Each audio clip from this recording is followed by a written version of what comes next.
bara í janúar 2019 og búin að vera eiga eitthvað rosa stóra jamhelgi og ég bara komin á þann stað að ég vilji bara enda líf mitt og ég var búin að skrifa bréf og ætla að kveðja og þá einhvern veginn eins og eitthvað æðra en mér hafi stigin líf mitt því að það dinglar manneskja á bjöllina heima hjá mér sem að bara aldrei komið heim til mín skilju og og bara eitthvað að bara ekki lagi hjá þér, úrst þess ekki svara símanum og eitthvað svona, eitt samt jammari sko og ég bara opna og og einhvern veginn svo bara brotnaði ég niður sem manneskja veit ekki ennþá það í dag að hún eiginlega bjargaði lífinu mínu og en svo bara sofna ég eftir þetta og ég sef alveg,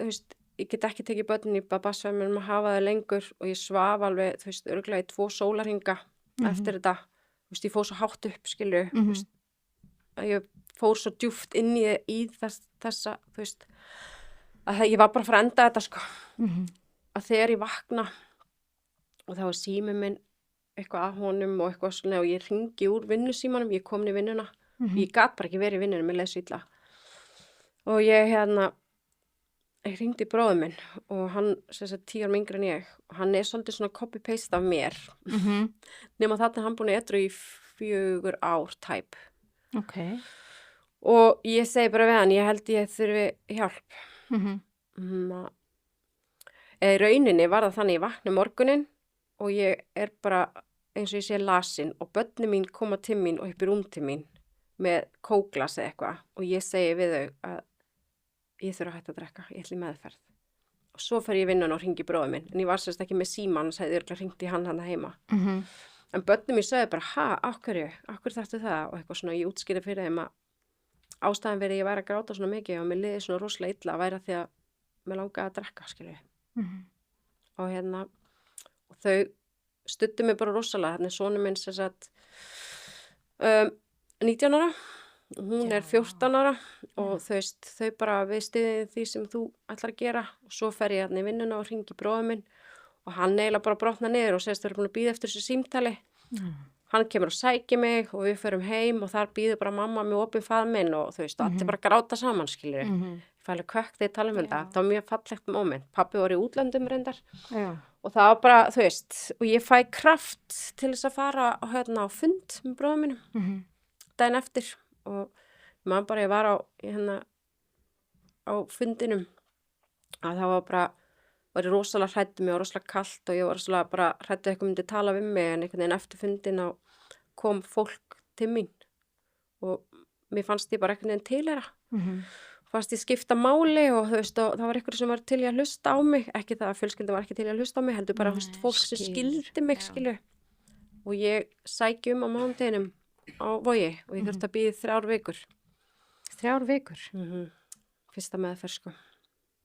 Áttu ekki bara að komast inn strax eða þetta fyrir fyrstu? Það 5 vikur í dag sem það að bíða Já Fyrsta meðferð, ekki nema að það sé eitthvað skonar læknir eða eitthvað sem hjálpa sko en þá þetta svona þessi biðtími vikur eitthvað, svoleiðis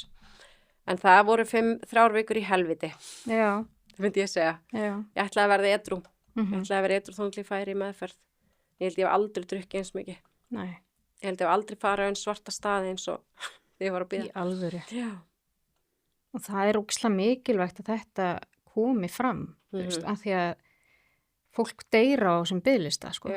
bara eða bíða eftir meðferð það bara alltaf að gerast sko og því miður það bæðir fólk að bara einmitt að ætlar að klára þetta með trompi, drekka bara heldur að fái ógeð og verði enda meira til í að fara í meðferð en eða þá að þetta bara gerist óvart, Ég held líka bara að vera svo óttin að þurfa að fara að horfast í augu sjálfa mig og vantraustið í minn garð frá sjálfur mér að ég gæti þetta. Veistu hvað við? Já. Það það sem að lætur mig fara á svona rosalega svarta staði.